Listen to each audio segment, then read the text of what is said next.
Hey there, welcome to Craftoria. My name is Anish Shankar and I am a professional public speaker and storyteller.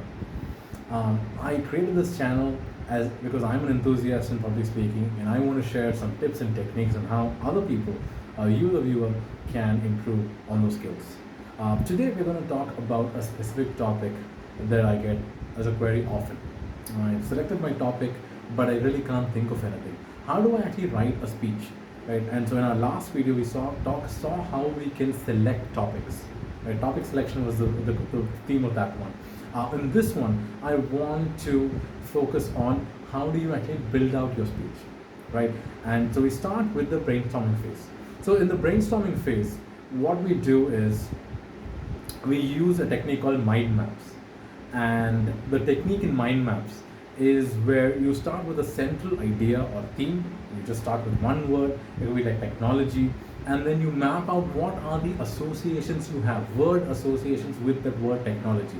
So I'm going to pause here. When I say technology, what are the word associations that come to your mind immediately? Write that down, right? Like think. So when for me it is social media. It could be Facebook or Instagram. It could be smartphones. It could be the inability to connect physically because people are addicted to phones. So those are like the immediate things that come to my mind. Now, I want to take it one step higher. So let's take social media as one thing. Let's take it one step higher. When you hear that term social media, what are the things that come to your mind? Again, a few seconds to think. Just take two or three things that come immediately to your mind. So I think of polarization, maybe disinformation. It could be kids who are struggling because when they are getting cyberbullied. It could be women who have body image issues, men who are kind of feeling left out, that everyone else is succeeding but I'm not. It could be an advertisement for a theater play or a magic show. It could be a story about how friends who had lost touch 30 years ago got connected after a long time, a reunion.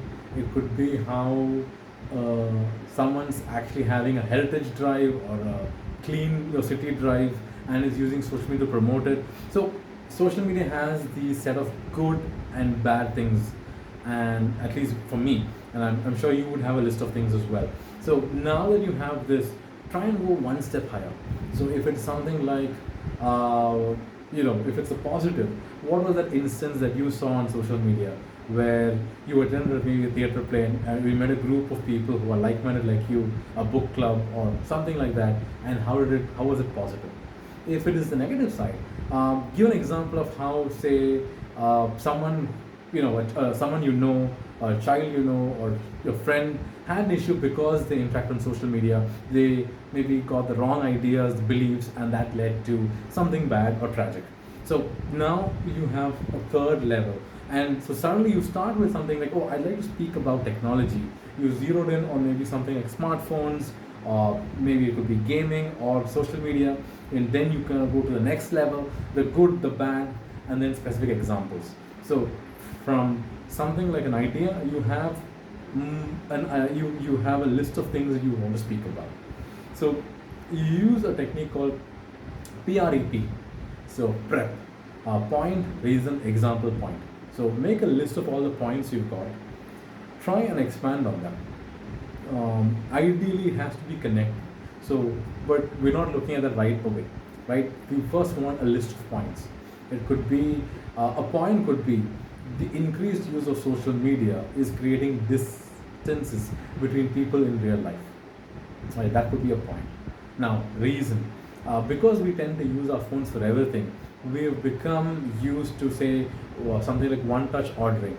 We are used to getting everything we need. We're not able to tolerate delays or difficulties or difficult conversations because we're able to get one-sided conversations, we're able to block people. So it's created a situation where earlier I had no option, I had no choice, I had to put the extra effort to go out, to meet people, to work with them, to work out differences. Now I have these tools that really help me kind of block out people immediately, get my things, whatever I want to done immediately without having to talk to people.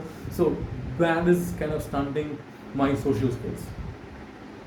Example, and you can give an example.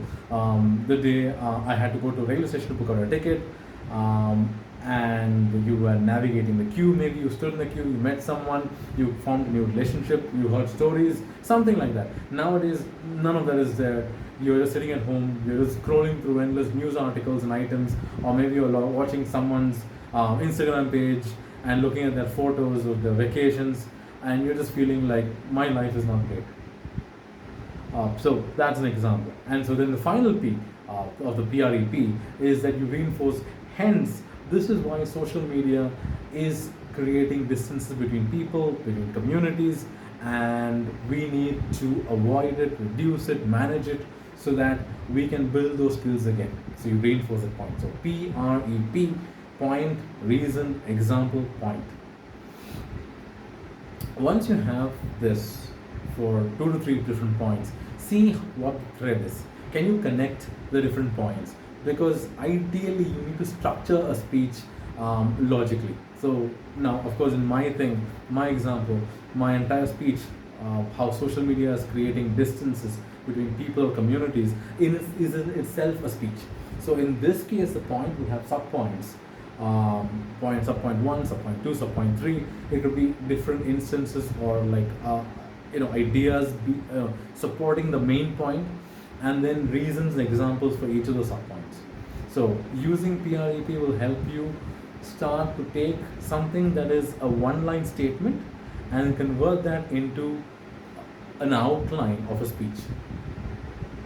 Now, when you're doing this outline, one thing which I would always encourage, and I always, as someone who's a public speaker, you need to look at other professions and areas to kind of like get ideas from them and bring it into your own. And so journalism has this wonderful technique called the inverted pyramid structure.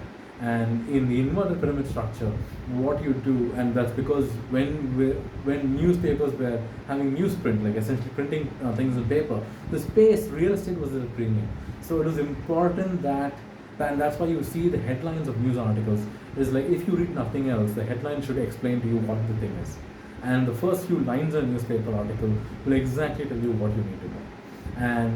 And if you look at, and what happens after that is, so they first tell what happened, what it means, and then if you read down, you'll actually see the recap what happened in the past if it's a continuous event. And so they understand that you need to structure an article in such a way where if the audience does not read anything but the first 2 lines, they will understand what happened.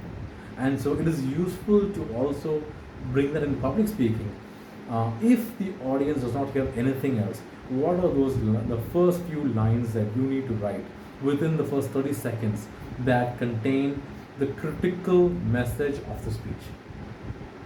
So those are some of the things from mind maps, PREP to structure, and inverted pyramids to kind of prioritize what you want to say. These techniques will help you organize your speech, create an outline that will really help you elucidate on a speech. So all the best if anyone is going to prepare for a speech, and we'll catch you next time. Thank you for listening.